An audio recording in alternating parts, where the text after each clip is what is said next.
అయితే ఒకరోజు తన ల్యాబ్లో హై వోల్టేజ్ పవర్తో ఒక ఎక్స్పెరిమెంట్ చేస్తున్నాడు. అయితే సడన్గా ఆ ల్యాబ్లో ఉన్న ఒక లైట్ ఎలాంటి కనెక్షన్స్ లేకుండా వెలిగింది.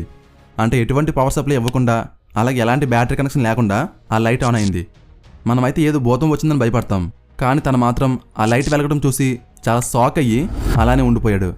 అసలు ఇది ఎలా వెలిగింది, నేను చేస్తున్న ఎక్స్పెరిమెంట్కి దీనికి ఏదైనా సంబంధం ఉందా, అసలు ఎలా ఆన్ అయింది అని బాగా థింక్ చేసిన తర్వాత ఒక విషయాన్ని తెలుసుకున్నాడు. అతను చేసిన ఎక్స్పెరిమెంట్ నుండి ఎలక్ట్రోమాగ్నెటిక్ ఫీల్డ్స్ ప్రొడ్యూస్ అయ్యాయి. ఆ ఎలక్ట్రోమాగ్నెటిక్ ఫీల్డ్స్ కారణంగా ఆ లైట్ ఆన్ అయింది. అంటే గాల్లో కనిపించకుండా స్ప్రెడ్ అవుతూ లైట్ వరకు రీచ్ అయ్యి లైట్ని ఆన్ అయ్యేలా చేసింది.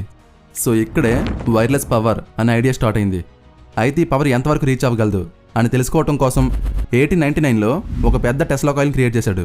ఈ కాయిల్ నుండి చాలా పవర్ఫుల్గా స్పార్క్స్ వస్తూ ఉంటాయి. అంటే మెరుపులు వస్తున్నప్పుడు చూడడానికి ఎలా ఉంటుందో అలాంటి స్పార్క్స్ వస్తూ ఉంటాయి. సో ఒక్కొక్క స్పార్క్ లెంత్ 40 మీటర్స్ ఉంటుంది. సో ఇలాంటి పెద్ద ఎక్స్పెరిమెంట్ని అప్పటి వరకు ఏ సైంటిస్ట్ కూడా చేయలేదు, అలాగే చేయటానికి డేర్ కూడా చేయలేదు. కానీ ఇతను మాత్రం చాలా డేర్ చేసి అంత పెద్ద టెస్లా కాయిల్ని క్రియేట్ చేశాడు.